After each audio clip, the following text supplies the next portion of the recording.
kowe bisa patemon karo aku. Kowe kuwi sapa? Aku iki Semar. Semar ki apa? Lho. Semar ki ya menungso. Dadi yen kowe nyeluk nganggo jeneng Semar, aku mesti nyauri. Oh ngono? Iya. Yen ngono jenengmu Semar? Iya. Awit menungso tumitah ana Madyapada kuwi kabeh duwe jeneng. Aku iki menungso mau durung Semar. Kowe menungso. Jenengku sapa Semar? Kowe rung duwe jeneng. Aku gak ana jeneng Semar. Nek jane kuwi dudu kewajibanku jenengke kowe. Ning gandeng wis gedhe, mongko rung duwe jeneng kok mesake rasaku. Mula ya assalamualaikum salam. Kula nuwun karo sing kudune majipi jenengke kowe. Ora kok jeneng aku iki lancang ning gandeng nyawang kahanan wis gedhe, mula kepeksa aku menehi jeneng karo kowe. Bocah bagus. Gandeng kowe iki gedhemu digodhog saka wisane geni utawa wisane geni, mula kowe tak jenengke Bambang Wisanggeni.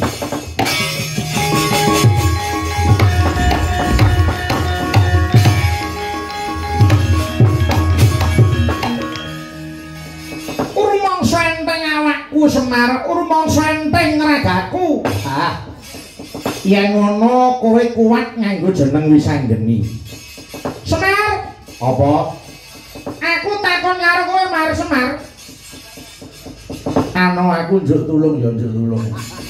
Mumpung kowe isih cilik, babar pisan kowe tak kandhani. Yen kowe kekandhan karo wong sing luwih tuwa, kowe kudu nganggo tembung Mbah. Ngono? Ya, mula nek kowe nyeluk aku tambahno Mbah. Oh iya Semar, Mbah. Wale. Wale piye? Mbah kuwi ning ngarep. Mbah ning ngarep Semar. Ora kok mbah ning ngarep. Mbah ngono wae. Mbah. Mbah ngono wae. Semar. Yen aku nesu iki bocah. Ya ora kok greget. Mbah, stop Semar. Mbah, stop Semar. Stope aja. Mbah, Semar ngono wae. Mbah. Iki Semar. Semar. Mbah Semar, Mbah Semar, Mbah Semar. Mbah Semar. Nah, ngono. Wis dikulinake. Mbah Semar. Apa? Mbah Semar. Piye? Mbah Semar. Wis. Celuk-celuk iki ngopo? Kowe mau kandha jare menehi jeneng iki dudu kewajibanmu. Iya. Sing menehi jeneng dudu kewajibanmu. Ning kudune sing menehi jeneng kuwi bapakmu. Lah, bapakku sapa? Yen kowe tekon bapakmu aja tekon aku. Mara dadi sawangan keke lho ana wong nglumpuk do nganggo jubah kae. Tekono bapakmu sapa? Yen dheweke ora ngerti tabokno manut.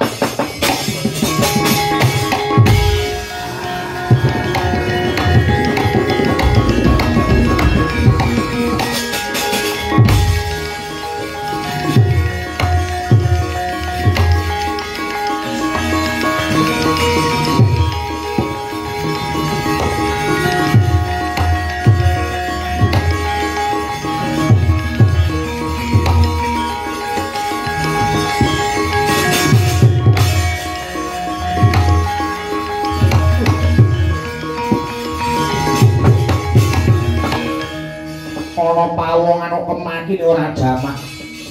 Kowe ana bayi ngarepe dewa kok tangane malang kerik. Ngaku aku iki sapa? Aku Bambang Wisanggeni, kowe sapa? Dong aku dhewe. Ulun Bathara Indra. Ulun Bathara Temburu. Ulun Bathara Yamadipati. Wisanggeni. Apa? Wah, karo dewa kok ora basa. Bakal kualat iki. Kualat ki apa? kowe kena welah ing dewa. Yen nganti kowe ora basa karo aku, lakonku wis dadi kewan. Endi? Piro aku dadi wong? Kewan piro? Iki urung tenanan kok. Iki mau ngandhake nek kowe wani karo dewa dadi kewan. Wis anggene apa? Kowe rene arep apa? Aku takon karo dapurmu kuwi. Arep takon apa? Aku takon bapakku sapa? Oh, wong edan iki. Lah sapa wong kowe dadi anake ora mudeng kok. Tekan tanggane. Lah bapakmu ki sapa? Aku takon bapakku sapa, Ulun ora ngerti bapak kita iku sapa. Kowe dewa, ulun dewa. Kowe ngerti bapakku apa ora? Ulun ora ngerti. Wah, dewa goblok taboki wae.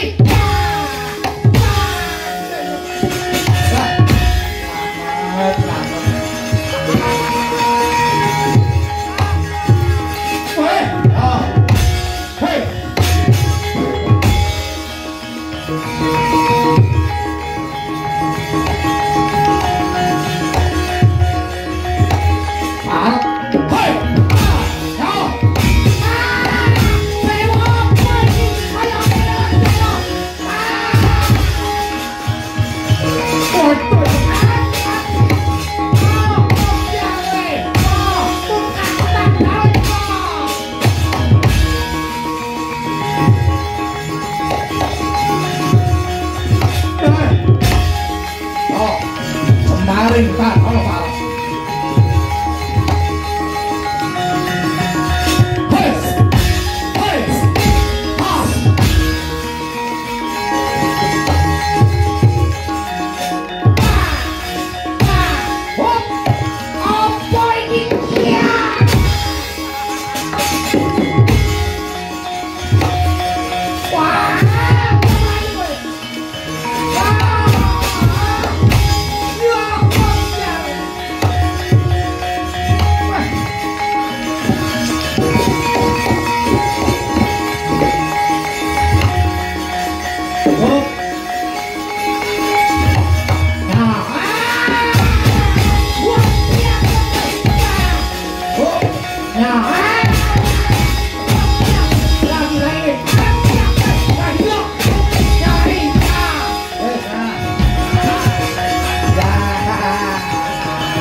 Raiku isih ya isih nang kono ya isih ajeng elek ora kuwi ayo iki bocah piye iki karo dewa ora duwe kualat ora duwe rasa wedi didak-idak sirahku ayo kuwi to aku mlayu lah kok dicekel ya Adipati bocahe teko dithokke nya ngono ki walah sing idak-idake urung terima aku mlayu candak meh lung kene nya aku diwalek ki raine sisan ngono ki aku yo krungu dhek lambene mune ngono watu tujune aku iso lolos nandur munduh ya utang awak ending ora jamak mlaku-mlaku kok enak men wah lho iki raine kok bitu-bitu kangemu kowe slamet dhewe kok kuwi Gusti sing nyipta urip kuwi nek arep melehke titahe ora kurang jalaran do eling-elingen kowe iki do tumindak apa ana bocah urung swira umure kok karo dewa wani wae ngalah lambemu kok maju ana aku wis maju ning kono moh karo aku kok aku wong resik kok aku wong suci kok aku maju lho dheweke wah aku ora arep nyempalane kowe mbah ora mung kuwi bagus wibawa mergo kowe wong jujur ngalih aku tak golek dewa sing raine letek-letek kae kuwi ayo Bario dewa ora dewa goblok ora ngerti iki dia Ayo, oh ya. Iya ceket ora apa-apa aku. Ayo. Aja to ayu. Mas awan wae dewe. Ayo.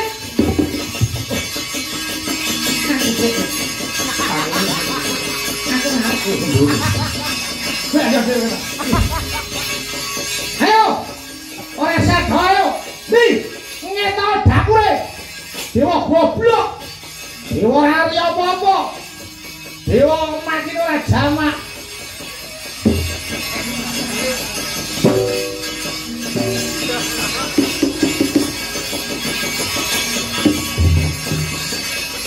Ayo, itu ya, coba apa?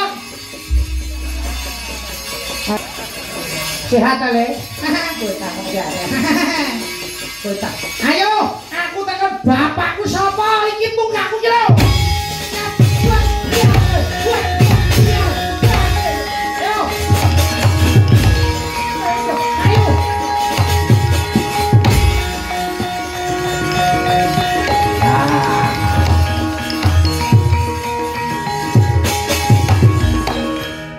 Apa? Kae do mlayu, Mbak.